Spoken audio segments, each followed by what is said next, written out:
నీ ఓటమికి కారణం నువ్వే, ఇతరులు కాదు. కారణం ఏంటో తెలుసా? నీ మీద నీకు నమ్మకం లేకపోవడం. విత్తనం నేలలో వేయగానే చీకటికి, ఒత్తిడికి, కష్టాలకు గురవుతుంది. అయినా ఆ విత్తనం భయపడదు. నన్ను మట్టిలో పూడ్చిపెట్టారని భయపడకుండా నేను ఎలాగైనా మట్టిని చీల్చుకుంటూ మొలకెత్తాలి అనుకుంటుంది. కష్టాలు, కన్నీళ్ళు, బాధలు శాశ్వతం కాదని ఆ విత్తనానికి తెలుసు. మరి నీకు తెలుసా? కష్టాలు ముగింపు కాదు, కొత్త జీవితానికి ప్రారంభం మాత్రమే.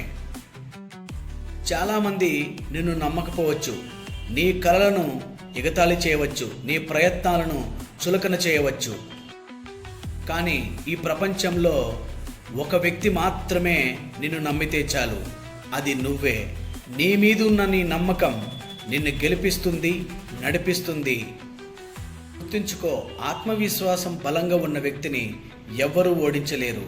ఎందుకంటే ప్రతి ఓటమిని అతను అవకాశంగా మార్చుకుంటాడు. యుద్ధానికి నిన్ను నువ్వు సరిచేసుకో, సిద్ధం చేసుకో. నేను చేయగలను, నేను చేస్తాను, నేను పోరాడుతాను అని.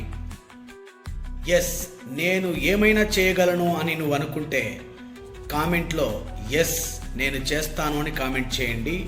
ఫాలో చేయడం మర్చిపోవద్దు.